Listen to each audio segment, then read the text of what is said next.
Hi everyone. Today I want to talk about the term recovery. I want to talk about the implications of that word to me, and I want to talk about the concept of moving beyond recovery. But real quick, if you're new here, I'm Brian, a once trauma ICU RN turned full-time heroin and meth addict, arrested for selling drugs and serving out a 3 to 10 year prison sentence, currently on house arrest. This channel is just a way for me to share what I'm learning about finding meaning and balance, and I'm applying those lessons to my own life in real time as I move along with this channel. So welcome. This topic may be a little bit controversial, so I just want to state up front that my intention here is not to be deliberately provocative, and it's certainly not to step on anyone who has established themselves on this journey that we generally refer to as recovery. I am a huge advocate for each of us discovering what truly works best for us with regard to not only cleaning up your life, but getting to a place where you're thriving and living your best life. So I just want to offer the framing that I'm developing on this in hopes that it might be helpful to those of you who are still struggling to find your footing. Okay, so I think that the frames that we put around the circumstances that we find ourselves in have huge implications for the way we experience our lives. The stories that we tell ourselves about what is happening to us largely determines the way that we respond to circumstances, both mentally and physically. There is a lot of social psychology research that demonstrates this. A little while back, I came across this book called The Expectation Effect, and in it, there's just study after study that shows the power of mental framing. Just to give you a couple of quick examples, in one study, they took a group of housekeepers and some physicians told them that the physical activity that they were getting throughout just their daily work was some sufficient amount of exercise. And then the other group, they didn't tell anything, and they studied both of these groups, and they found that the group that thought that they were getting more exercise actually lost weight. So it was determined that just by shifting these housekeepers' mental framing, it actually had a real life effect on their physical health. Another one of these studies that comes to mind is they took two groups of people who were doing this mountain climb and ascending in altitude, and they gave one group all these warnings about altitude sickness and how it was a real risk, and they didn't tell anything to the other group. And then they took blood samples from both of these groups, and the group that received all the warnings actually had less oxygen in their blood than the control group, which indicates that just the mental framing that these two groups had actually had a real life result which showed up in their biochemistry. There are plenty of other studies like this that show how your perspective on food changes your metabolism, and your perspective on sleep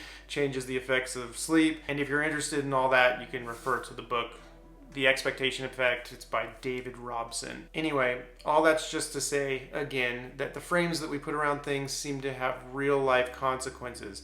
So now I want to get back to talking about this term recovery. In the nomenclature of addiction, the term recovery indicates, in its most general sense, when someone has detached themselves from their engagement with a problematic substance or behavior, and they are in the process of regaining their bearings and re-engaging in life and repairing damage that has been done. I think the word recovery itself carries this connotation of healing, which is certainly appropriate when we're talking about disentangling ourselves from a severe addiction. And of course, that certainly resonates with me in my own experience. When I was still using, I was clearly not in a state of recovery, of course. Then when I was arrested, I was forced to stop using my problem substances, and I began this process of recovering, even though it wasn't my choice. I was in county jail and I spent the first couple weeks withdrawing really hard, and it was hard. And then over the next couple months, I was still having the post-acute withdrawals, and so my body was still getting free from this physical dependence that I had. So that was a process of recovery as well. But mentally, the process of recovery was slower. I was still thinking about drugs, and I was still in that mindset. Again, like I said, I hadn't chosen to embark on that journey. And so as I sat in jail, I was happy to be free from the substances as the withdrawals subsided. But I was still in this mental state where, even though I wanted to be off the drugs and I was glad I was getting clean off the drugs, and I didn't have like a deliberate intention to go back to drug use, it was still super appealing to me. You know, I would sit there in the cell with another inmate and we would talk about, you know, what we were doing on the streets, and, you know, the idea of having a shot would come up and I'd get all wound up like, oh my God, that sounds so good right now. You know, even though I didn't want to feel that way, I was still in this state where I was attached to this stuff. As I got further along in my incarceration, I became more and more determined to really figure this out and rid myself of this problem. And I started reading all the books I could. I became much more open-minded about 12-step and just learning anything I could about addiction and how to get past it. When I got to the prison work camp that I was ultimately transferred to, I plugged myself in with all of the NAAA people and started going to the weekly meetings that they had there in the camp. The other thing that happened when I got to camp was the option to do drugs became available to me again. There's plenty of drugs in prison of all kinds, and I was seeing it all around me. And even though I was so determined not to get back on drugs, there was still something in me that was open to the possibility of getting high. As much as I really didn't want that to be the case, the fact of the matter is that, you know, something in me knew that it was. Now, everything up to this point, I think, is perfectly captured by the term recovery, right? I was still in a compromised state that I needed to recover from. In spite of my determination not to use, I still hadn't established that real trust with myself. And the possibility of using was still on the back burner. It was still on the menu somewhere deep down. I was still recovering from my psychological attachment to these substances. But at some point, I remember having this shift. You know, I was clean for close to a year at this point, a little less than a year. And I remember looking around from this drug-free perspective at the difference between the people who were running around and using and trying to get high and trying to find any way they could to get high and pay for these drugs and all this stuff. And I just saw this clear difference between these two modes of being. And the option to use just dropped away completely. And I just was like, yeah, I'm not going to do that at all. And from that point on, it didn't matter how in my face it was. It didn't matter if you were doing it right next to me. It didn't matter if, you know, what was available and how close proximity I was to it.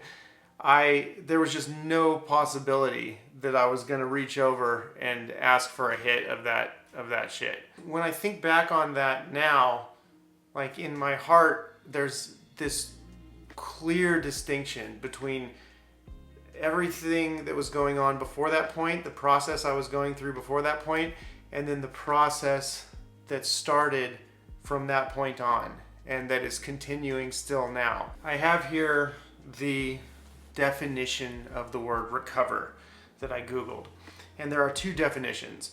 The first one is to return to a normal state of health, mind, or strength. When I had this shift, I experienced a clear detachment from any desire to use. And since that time, I've had every opportunity to use. Like I said, when I was in camp, there were drugs everywhere I could use whenever I wanted.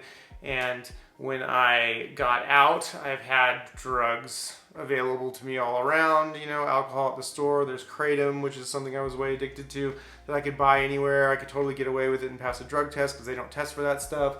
I've talked before about how my family had a bunch of stuff that I had before I was arrested, and they gave it back to me when I got out.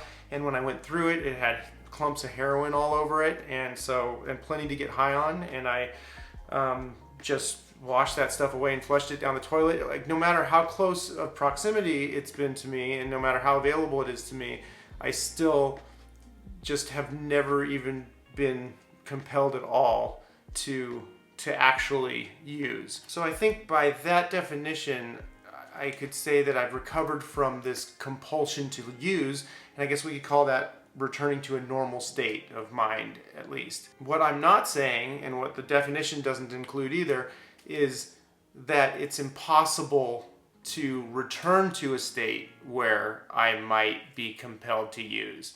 Of course, that's completely possible. And if that happened, it would be appropriate for me to recover from that compromised state once again. But at least for the time being, I've developed a healthy enough relationship with myself where I know that it's just not something that I'm going to do. The second definition here of recover is find or regain possession of something stolen or lost. So when I apply that definition to this experience of having been addicted to something, I can't think of anything that I'm really trying to recover that was lost. I guess maybe you could say that we're trying to recover some person that we were before we got tangled up in our addiction, but I don't want to return to the person I was before I got addicted, because that was the guy who got himself addicted.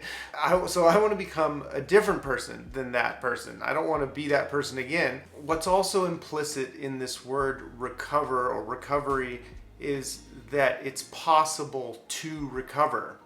And I think in the context of the way we talk about addiction, recovery is meant to be an ongoing thing that is never complete. You're never recovered. You can't get to a place where you're recovered. It's kind of taboo to say that you're recovered. To go back to the mental framing thing, I think that is just, at least for me, it's just not a helpful way to frame my life. I think it continually forces into place this identification as someone who is not able to fully be well again. And in my experience now, it feels to me like my addiction and that whole experience is an asset.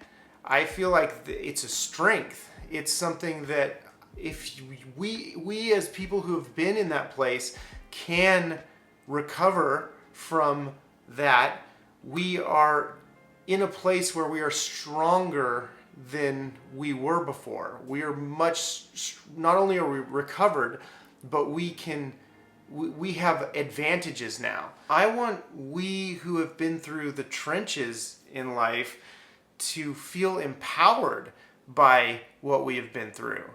It's a great strength. If you've been through a serious addiction, you are strong. You are a strong person. Even if you haven't quite gotten your footing yet and you haven't quite figured out, how to move forward, like, you have strength, man. There's no way that you can get through that and have faced that kind of suffering and not have gained a tremendous power from that. You have the power of true compassion. You have the power of real endurance. You have the power to not get carried away by frivolous indulgences. You have the power to cut through so much of the BS that other people get so hung up on and start living well in a way that really counts. That to me is like the inverse of merely recovering. You know, there's a time for recovery, and then there's a next step after that, which is to excel and tap into all this unused potential that you have. I want to reiterate again at the end here that I have absolutely no aversion to people using the term recovery. This is just me nitpicking it apart because I'm crazy and that's the way my mind works. And I'm just sharing my perspective with you guys. And everybody who has been sending so much love in the comments, it's been so overwhelming, and I'm so filled with gratitude for you guys. And you know, many of you have been saying, hey, I'm in recovery, and telling me your stories and wishing me well in recovery. And I love all of that, and I love all of you. I have so many close friends who are in recovery, and we talk about recovery all the time. This is just sort of a semantic argument and like a reframing, you know, in my own head that I'm finding useful for me. So please don't take this the wrong way. I have so much respect for everyone who is working through this crazy thing called addiction, and however you're doing it is the right way to be doing it. However you frame it that is working for you is the right way to do it, because you have to find your own right way, and that's the best that we can do, you know. And I just want to encourage people to continue on the path that's working for them, okay? And I'm just sharing ideas here. I'm just throwing some different angles into the mix, I guess. So thank you all so much for watching. I really appreciate it. Tremendous love and gratitude to all of you for all the support. I do want to say that the song of the week this week comes from somebody in the comments who told me about this song. It's Barbara Jean 7208. Thank you so much for introducing me to Christmas in Prison, the John Prine song. Love John Prine. Never heard this song before. I was listening to it all day. I love it. That's the song of the week. John Prine, Christmas in Prison. All right, I'll see you guys next week. Take care of yourself.